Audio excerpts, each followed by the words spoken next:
माघ महामहत्तम अध्याय 29। हरे कृष्णा, राधे राधे। कल हमने माघ महामहत्तम के अध्याय 28 में ब्राह्मण कन्याओं द्वारा वर्णित दान, भक्ति, एकादशी व्रत और माघ स्नान का फल सुना। अब आगे ब्राह्मण कन्याओं का विवरण सुनकर राजा दिलीप वशिष्ठ जी से बोला, हे मुनि, इन ब्राह्मण कन्याओं का वृतांत सुन मुझे बहुत शांति हो रही है। वशिष्ठ जी कहते हैं, हे राजन, माघ स्नान और उपवास आदि महान पुण्य करने वाले मनुष्य इसी प्रकार दिव्य लोकों में जाते आते रहते हैं। पूर्व काल में विप्रवर पुष्कर भी यमलोक में गए थे और वहां बहुत से नरकीय जीवों को नरक से निकालकर फिर वहीं आ पूर्वत अपने घर में रहने लगे। त्रेता युग में जब भगवान श्री रामचंद्र जी राज्य करते थे, तभी एक समय किसी ब्राह्मण का पुत्र मरकर यमलोक में गया और पुनः वह जी उठा। क्या यह बात तुमने नहीं सुनी? देवकी नंदन श्री कृष्ण ने अपने गुरु संदीपनी के पुत्र को, जिसे बहुत दिन पहले ही ग्रह ने अपना ग्रास बना लिया था, पुनः यमलोक से ले आकर गुरु को अर्पण किया था। इसी प्रकार और भी कई मनुष्य यमलोक से लौट आए हैं। इस विषय में संदेह नहीं करना चाहिए। अच्छा बताओ, अब और क्या सुनना चाहते हो? राजा दिलीप ने पूछा, हे गुरुवर, पुष्कर नामक श्रेष्ठ ब्राह्मण कहाँ के रहने वाले थे? वे कैसे यमलोक में आए और किस प्रकार उन्होंने नरक से पापियों का उद्धार किया? वशिष्ठ जी बोले, हे राजन, अब मैं तुम्हें महात्मा पुष्कर के चरित्र का वर्णन करता हूँ। यह सब पापों का नाश करने वाला है, इसलिए सावधान होकर सुनो। बुद्धिमान पुष्कर नंदी ग्राम के निवासी थे। वे सदा अपने धर्म के अनुष्ठान में लगे रहने वाले और सब प्राणियों के हितैषी थे। सदा माघ स्नान और स्वाध्याय में तत्पर रहते तथा समय पर अनन्य भाव से श्री विष्णु जी की आराधना किया करते थे। महायोगी पुष्कर अपने कुटुंब के साथ रहते और नित्य अग्निहोत्र करते थे।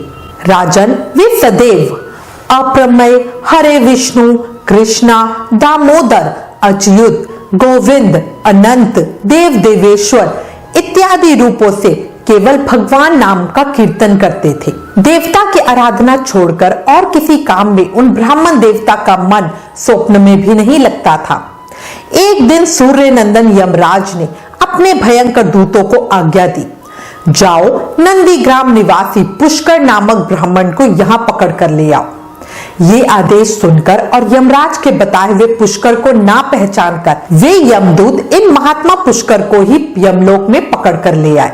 ब्राह्मण पुष्कर को आते देख यमराज मन ही मन भयभीत हो गए और अपने आसन से उठकर खड़े हो गए। फिर मुनि को आसन पर बिठाकर उन्होंने दूतों को फटकारा, तुम लोगों ने यह क्या किया? मैंने तो दूसरे पुष्कर को लाने को कहा था। तुम लोगों के कितने पापपूर्ण विचार हैं। भला सब धर्मों के ज्ञाता, विशेषतः भगवान विष्णु के भक्त, सदा माघ स्नान करने वाले और उपवास परायण महात्मा पुरुष को यहाँ मेरे समीप क्यों लेकर आए हो? दूतों को इस प्रकार डांटकर प्रेतराज यमराज ने महात्मा पुष्कर से कहा, हे ब्राह्मण श्रेष्ठ, तुम्हारे पुत्र और स्त्री आदि सब बांधव बहुत व्याकुल होकर रो रहे हैं, अतः तुम अभी वापस जाओ। तब पुष्कर ने यम से कहा, भगवान, जहां पापी पुरुष यम यातनाएं भोगते हैं, मैं उन सब नरकों को देखना चाहता हूँ। यह सुनकर सूर्य कुमार यम ने पुष्कर को सैकड़ों और हजारों नरक दिखलाए। पुष्कर ने देखा पापी जीव नरकों में पड़कर बड़ा कष्ट भोगते हैं। कोई शूली पर चढ़े हैं, किन्हीं को व्याग खा रहे हैं जिससे वे अत्यंत दुखित है। कोई तपी हुई बालू पर जल रहे हैं, किन्हीं को कीड़े खा रहे हैं। कोई जलते हुए घड़े में डाल दिए गए हैं। कोई कीड़ों से पीड़ित है। कोई कांटों के वन में दौड़ रहे हैं जिससे उनके अंग छिन्न भिन्न हो रहे हैं। किन्हीं को आरों से चीरा जा रहा है। कोई कुल्हाड़ों से काटे जाते हैं। किन्हीं को खारी कीचड़ में कष्ट भोगना पड़ता है। किन्हीं को सुई चुभो चुभो कर गिराया जाता है। कोई सर्दी से पीड़ित हो रहे हैं। उनको तथा अन्य जीवों को नरक में पड़कर यातना भोगते हुए देख पुष्कर को बहुत दुख हुआ। वे उनसे बोले, क्या आप लोगों ने पूर्व जन्म में कोई पुण्य नहीं किया जिससे यहाँ यातना में पड़कर आप सदा दुख भोगते हो? नर के जीवों ने कहा, हे विप्रवर, हमने पृथ्वी पर कोई पुण्य नहीं किया था, इसी से इस यात्रा में पड़कर जलते और बहुत कष्ट उठाते हैं। हमने पराई स्त्रियों से अनुराग किया, दूसरों के धन चुराए, अन्य जीवों की हिंसा की, बिना अपराध ही दूसरों पर लांछन लगाए, ब्राह्मणों की निंदा की और जिनके भरण पोषण का भार अपने ऊपर था उनके भोजन किए बिना ही हम सबसे पहले भोजन कर लेते थे। इन्हीं सब पापों के कारण हम लोग इस नरकाग्नि में जल रहे हैं। प्यासी गौएं जब जल की ओर दौड़ती हुई जाती थी तो हम सदा उनके पानी पीने में विघ्न डाल दिया करते थे। गौओं को कभी खिलाते पिलाते नहीं थे तो भी उनका दूध धोकर पेट पालने में लगे रहते थे। याचकों को दान देने में लगे हुए धार्मिक पुरुषों के कार्य में रोड़े अटकाया करते थे। अपनी स्त्रियों को त्याग दिया था, व्रत से भ्रष्ट हो गए थे, दूसरे के अन्न में सदा रुचि रखते थे, पर्वों पर भी स्त्रियों के साथ रमण करते थे।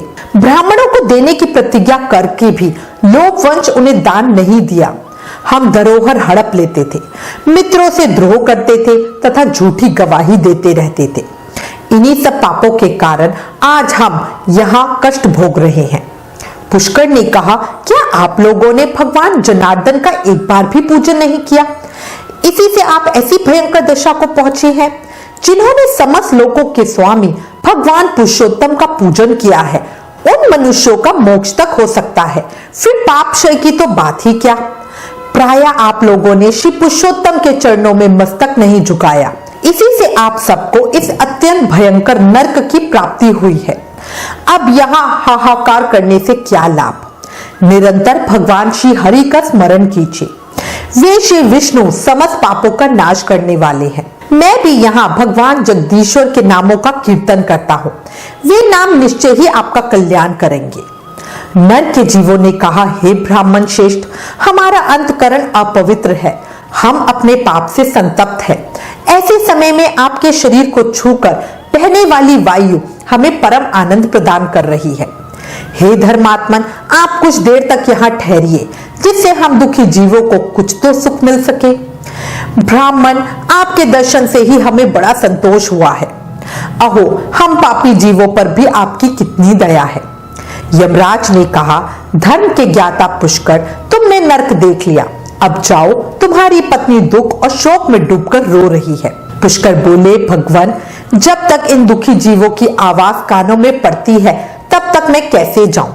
जाने पर भी वहां मुझे क्या सुख मिलेगा? आपके कोड़ों की मार खाकर जो आग के ढेर में गिर रहे हैं उन नरकी जीवों की यह दिन रात की पुकार सुनिए। कितने ही जीवों के मुख से निकली हुई यह ध्वनि सुनाई देती है, हाय मुझे बचाओ, मेरी रक्षा करो, रक्षा करो। समस्त भूतों के आत्मा और सबके ईश्वर सर्वव्यापी श्री हरि की मैं नित्य आराधना करता हूँ। इस सत्य के प्रभाव से नर के जीव तत्काल मुक्त हो जाए। भगवान विष्णु सब में स्थित है और सब कुछ भगवान विष्णु में स्थित है। इस सत्य से नर के जीवों का तुरंत कलेश से छुटकारा हो जाए। हे कृष्ण, हे अच्युत, हे जगन्नाथ, हे हरि, हे विष्णु, हे जनार्दन, यहाँ नरक के भीतर यातना में पड़े हुए इन सब जीवों की रक्षा कीजिए। पुष्कर के द्वारा उच्चारित भगवान के नाम सुनकर नरक में पड़े हुए सभी पापी तत्काल उससे छुटकारा पा गए। वे सब बड़ी प्रसन्नता के साथ पुष्कर से बोले, हे श्रेष्ठ ब्राह्मण, हम नरक से मुक्त हो गए, इससे संसार में आपकी अनुपम कीर्ति का विस्तार हो। यमराज को भी इस घटना से बड़ा विस्मय हुआ। वे पुष्कर के पास जा प्रसन्नचित होकर वरदान द्वारा उन्हें संतुष्ट करने लगे। वे बोले, हे धर्मात्मन, तुम पृथ्वी पर जाकर सदा वही रहो। तुम्हें और तुम्हारे सहृदयों को मुझसे कोई भय नहीं है। जो मनुष्य तुम्हारे इस महान कार्य का स्मरण करेगा उसे मेरी कृपा से अपमृत्यु का भय नहीं होगा। वशिष्ठ जी कहते हैं, यमराज के यूं कहने पर पुष्कर पृथ्वी पर लौट आए और यहाँ पूर्वत स्वस्थ हो भगवान श्री मधुसूदन की पूजा करते हुए रहने लगे। राजन, मेरे द्वारा कहे हुए महात्मा पुष्कर के इस महत्तम को जो सुनता है उसके सारे पापों का नाश हो जाता है। भगवान विष्णु का नाम कीर्तन करने से जिस प्रकार नरक से भी छुटकारा मिल जाता है वह प्रसंग मैंने तुम्हें सुना दिया। आदि पुरुष परमात्मा के नामों की थोड़ी सी भी स्मृति संचित पापों की राशि का तत्काल नाश कर देती है। यह बात प्रत्यक्ष देखी गई है। फिर उन जनार्दन भगवान के नामों का भली भांति कीर्तन करने पर उत्तम फल की प्राप्ति होगी ही होगी। इसके लिए तो कहना ही क्या। माघ महामहत्तम अध्याय 29 समाप्तम। प्रेम से मन से जाप करते रहो। हरे कृष्ण कृष्ण कृष्ण हरे हरे, हरे राम राम राम हरे हरे। याद रखो, कलयुग केवल नाम धारा। सिर्फ नाम जाप से ही कृष्ण प्रेम भक्ति मुक्ति पाई जा सकती है। राधे राधे।